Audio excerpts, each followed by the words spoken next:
Voilà, bonsoir à vous tous. Me voici pour le petit rendez-vous du soir, qu'on appelle donc le mot du soir. Alors, l'histoire que je vais vous raconter ce soir, je vais la raconter alors que j'ai déjà raconté un morceau aux jeunes de sixième lorsque j'ai fait un petit topo sur savoir comment Dieu nous aime. Mais je veux raconter cette histoire-là parce que elle n'est pas tout à fait, de la manière dont je vous l'ai racontée la dernière fois, vous les sixièmes, elle n'était pas complète. Donc je vais vous la raconter aujourd'hui complètement. Donc et puis il y aura une petite parole pastorale à la fin. Ça se passe donc en août 1872. La cloche sonne et une troupe énorme de jeunes sort des ateliers à toute vitesse en criant la croûte, on a faim, on a faim, on a faim. Il y avait beaucoup d'ambiance chez Don Bosco. Deux boulangers au fond de la cour ont placé 4 énormes paniers d'osier remplis de petits pains frais et qui sentent bien bon. Et on dit un par personne, pas plus, vous avez compris les jeunes, un par personne. Et Francesco Piccolo, un garçon de 11 ans, arrivé depuis peu de temps dans l'oratoire de Don Bosco, regarde toute cette cohue et attend son tour. Il a mangé pas mal de soupe à midi, mais au fil des heures, l'appétit s'est réveillé. Il pense donc qu'une seule petite pagnotte, un seul petit pain, ce n'est pas beaucoup pour sa grande faim. Il faudrait au moins doubler la ration. Mais l'école de Don Bosco est pauvre et de plus, cette année-là, le pain est rationné. Et pendant qu'il réfléchit à tout ça, il remarque certains camarades qui, après avoir empoché une première pagnotte, se remettent tranquillement dans la file et en reprennent une deuxième, voire même parfois une troisième, sans que personne s'en aperçoive. Et moi aussi, raconte plus tard François, je me suis alors laissé vaincre par l'appétit. Je volai 2 petits pains et je m'enfuis derrière les arcades pour les manger avec avidité. Puis le remords m'envahit. J'ai volé, pensais-je.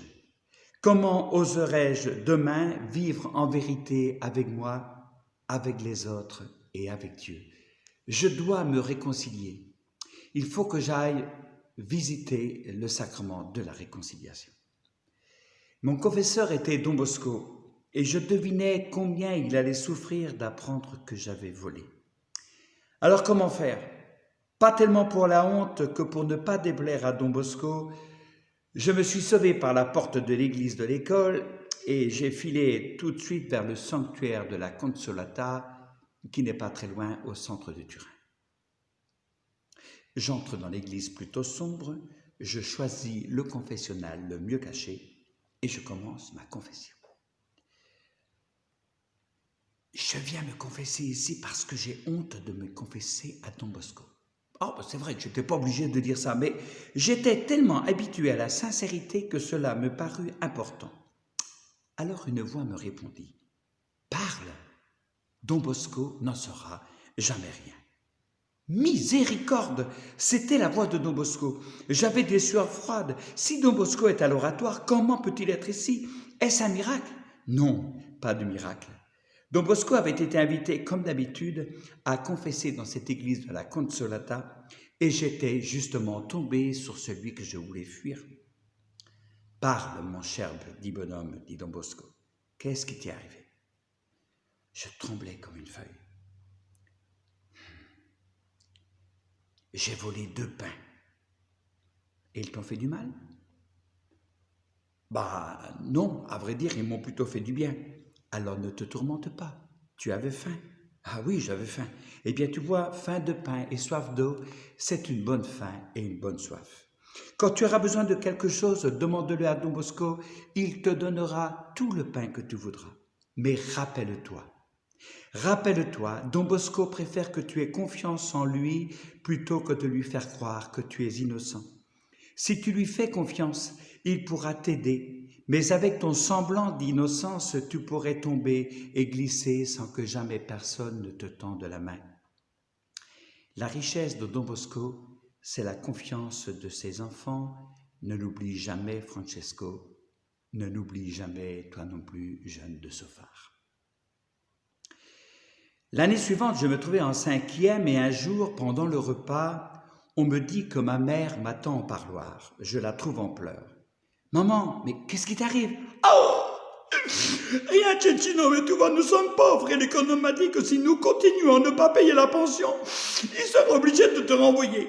Elle pleurait sous cette menace et je la quittai en larmes car je devais aller en classe. Mais à la récréation de l'après-midi, je la revis qui m'attendait à la conciergerie. Cette fois heureuse et souriante, elle me dit « Oh, tu vois, Cecchino, maintenant je ne pleure plus. Je suis allé voir Don Bosco et il m'a dit « Ma bonne dame, dites à votre garçon, si l'économe le met à la porte, qu'il rentre par l'église et qu'il vienne me voir, parce que moi, Don Bosco, je ne le renverrai jamais. » Puis, maman m'embrassa et partit. Le soir même, l'économe me fit appeler et moi, épouvanté, avant de me présenter à lui, je filai chez Don Bosco. Je frappai à sa porte. « Qui est là ?»« C'est moi, Francesco Piccolo. Entre, entre donc. » Alors, François, il prit une feuille de papier. « Ta maman doit combien de mois de pension ?» Je lui dis le nombre et Don Bosco, avec délicatesse, écrivit un reçu pour la pension de toute l'année et il signa. Personne ne s'aperçut de sa générosité, pas même l'économe à qui je portais le reçu. Je restais confondu beaucoup plus par la façon délicate dont il m'avait aidé que par le geste lui-même. Je répète cette phrase. Je restais confondu beaucoup plus par la façon délicate dont il m'avait aidé que par le geste lui-même. 3 années passèrent. J'étais alors en seconde. Un jour que nous, les plus grands, nous entourions Don Bosco et marchions avec lui sous les portiques, je voulus lui parler à lui tout seul, mais je n'osais pas le lui demander.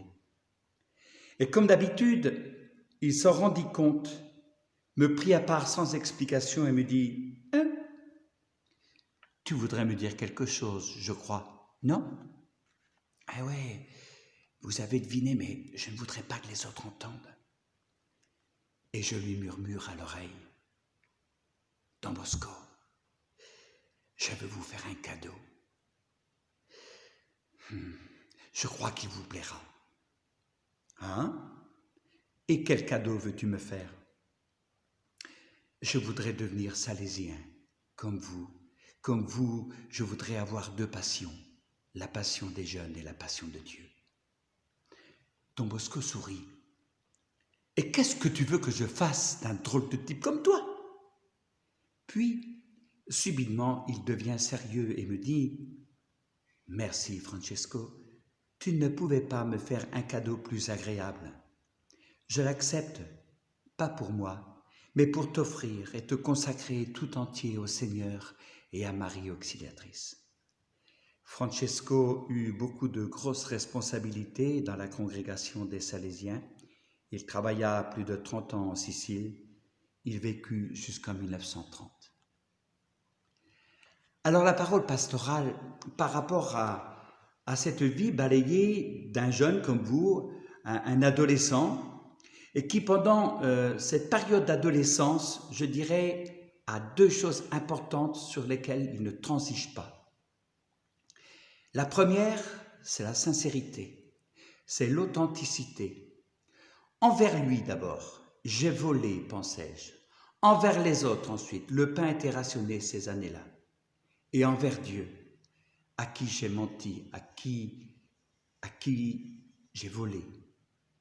Et la sincérité le pousse au sacrement de réconciliation pour que tout cela, rétabli dans la miséricorde de Dieu, me redonne la liberté des enfants de Dieu à laquelle j'aspire. Ça, c'était la première chose.